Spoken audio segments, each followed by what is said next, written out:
Well, Lansing, of course, is no short of inspiring people who have made an impact and left a legacy within Mid-Michigan. And every day this week, we're highlighting those who have instilled change within the community. And today we're talking about a woman who's dedicated her career to changing the way that we think about medical research. That's right. She's a Lansing Changemaker. Her name is Dr. Georgia Padonu, and she's a former Michigan State University professor in nursing. And she is a Lansing Changemaker for the ways in which she's instilled health literacy and diversity and inclusion practices in the classroom. So I sat down with her and recapped her career, and let's take a listen. What do you do as a professor when you realize a part of your textbook is missing valuable information? Well, for Dr. Georgia Padonu, she decided she'd get the answers herself.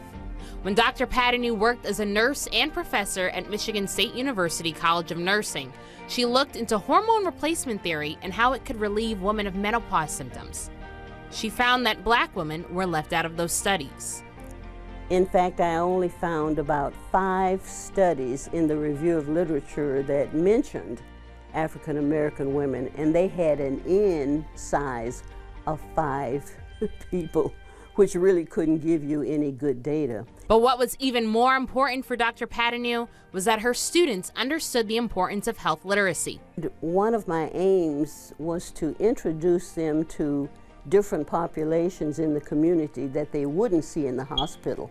And after completing a study that included Black women from Lansing, there were 3 important factors about research that she brought back into the classroom. First, invite the people you are researching to both sides of the experiment. The research was and continues to be primarily done by males. Males had identified what the female body should be, what should be taken or not taken. And that's how all of us kind of got interested in menopause and hormone replacement. We're saying, you guys don't know it experientially. We do. So let us tell the story. Let women decide. Secondly, you have to throw away all previous biases you've had about the community.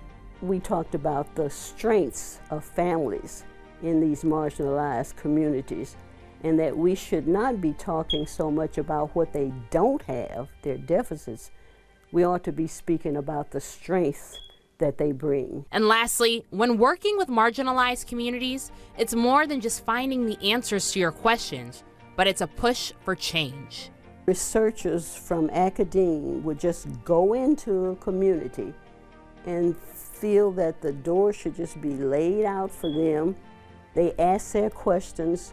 They never came back and shared with the population what they had found, how they were going to help them. And what I tried to teach my students is that you go in and try to help people, you try to teach, but you also become an advocate for that population through politics. Dr. Padonu debunked several myths during her 25 years of teaching and research at MSU until she retired in 2013. My name is Dr. Georgia Padonu, and I'm a Lansing Changemaker. Dr. Padonu is an incredible woman, and you can learn more about her and other Lansing Changemakers all throughout the week on Studio 10, but also on WILX's 30-minute special on June 19th, 20th, and 25th. Together, we'll explore people and places that have had a huge impact on the community.